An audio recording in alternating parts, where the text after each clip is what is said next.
So I'm just about to start a project on my Tiger 1050. The plan, as you can probably see, is to tidy up the wiring underneath the seat, which previous owners have added with different accessories that have been put on the bike.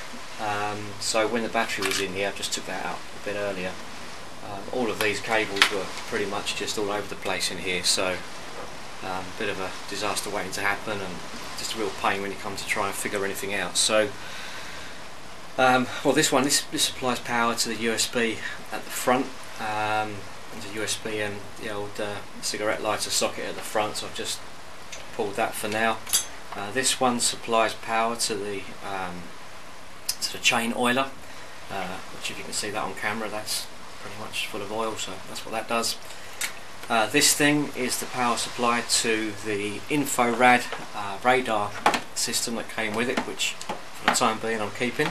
Seems to work quite well. And this selection of cables, that's all hooked up to a relay. That's power and live switch and what have you. So that all drives the spotlights at the front, which I did in a previous, or showed in a previous video. So the plan is fairly simple. I've bought a Fuzeblock made by Fuzeblock, which I'll show in a minute. So that's going to help me centralise all the connections away from the battery terminals, which are getting pretty congested once, well, pretty much the negative terminal at least anyway. Most of these were attached to it, so it was a bit of a shambles. So this Fuzeblock will centralise all of the terminals. As its name suggests, it's also it's got about 6 fuses in there, I think, so plenty of scope for what I need it for. And that should keep it all an awful lot tighter. Oh, this thing as well, this little puny cable, this takes the live feed like a trigger feed. It's actually hooked up to the loom, and they've done it annoyingly well. It's well grafted. I need to take that out. So it's just hooked up to the headlight fuse, which is permanently on with the ignition. But I don't want any cables inside the battery tray. Just not really what I want to do. So. And that's it really, other than, if you can see, there's a couple of trays or a couple of channels in the battery tray which were previously not used, but having spotted them, makes an awful lot more sense to run the cables underneath there to the front for the spotlights, for the USB and various other things, rather than having them draped all over the top of the battery. So yeah, while I'm doing it, I'll give it a tidy up as well. So here's the fuse blocks that will deal with the power distribution. I'll do a quick overview now, and then I'll do a walkthrough once it's on the bike. So looking inside, there's the circuit board, very nicely made, got a really good strong feel to it. So there's the relay that will deal with isolation from the battery's power supply, which is one of the advantages I wanted to, or one of the reasons rather why I went for one of these. Looking inside, then, so you've got the positive feed for each of the accessories that will connect here. The negative, or the ground, will connect up on this side. These rails, these 3 rails down here, this is where the fuse will go for each circuit or for each accessory. So if I want to have an accessory permanently live, I'll choose to place the fuse on the left and centre rail.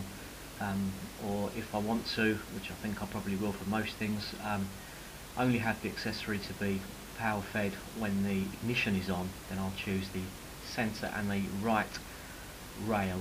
And that's it really. So all this little block up here, that will go to the battery positive negative. The centre connection is what will connect to a live feed or a trigger feed. So that's when the relay will know that the bike has been switched on, and is therefore going to grant permission to send power down that rail and allow the accessories to be fired up. So I'll get on with putting it on the bike, and then we'll have a bit more of a closer look at how it all connects up.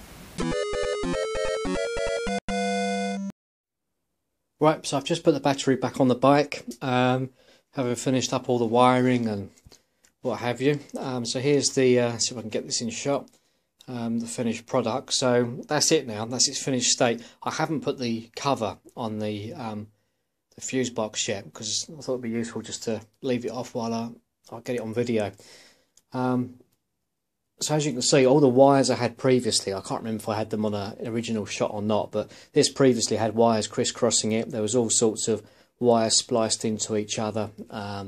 It was a real mess. So this is it now, completely clean. If there are any cables, apart from this one exception, because I simply didn't want to have to take the fuel tank off to reconfigure this one, everything's now running the channels beneath the battery tray. I've also relocated the trigger wire. That's up here. It's now taking a feed off of the rear light. So that's spliced onto the wire there, soldered on and sealed up. So that's all done. So I've basically got four accessories running off here at the moment. Let's see if I can get in a bit closer to this thing. So all the negative connections are down this side, all the positive connections down here. There are 3 rails. I don't know if you can see that. So the fuses, as we look at it, I've placed on the left and the centre rail, which basically means that they're all switch fed. So nothing connected in that way will work unless I turn the ignition on. So it's all isolated, controlled by that relay, all isolated from the main power supply, the battery. Which, between that and centralising all the connections, was pretty much the objective behind all of this.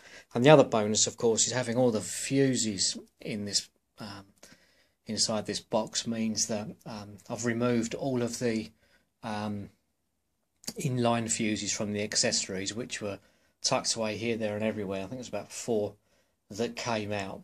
So the only one I have here now is this one, which is just protecting the whole circuit straight from the main battery. So there's a 20 amp fuse inside there. It's rated up to 30, but 20 is enough. These are not correct. These are probably, well, they are too high, but it's just what came with the kit, and I don't have any lower value ones, so I'll get those separately. But that's it. I'll put the cover on it, take a picture of it so you can see the finished article. Oh, one last thing. I mounted it to this plastic box lid and wired it the way I did so that I can lift the thing up and slide underneath it my puncture repair kit. I didn't really want to leave that out for obvious reasons, so that just about fits underneath it, which is good enough for me. So I think that's it. So thanks very much.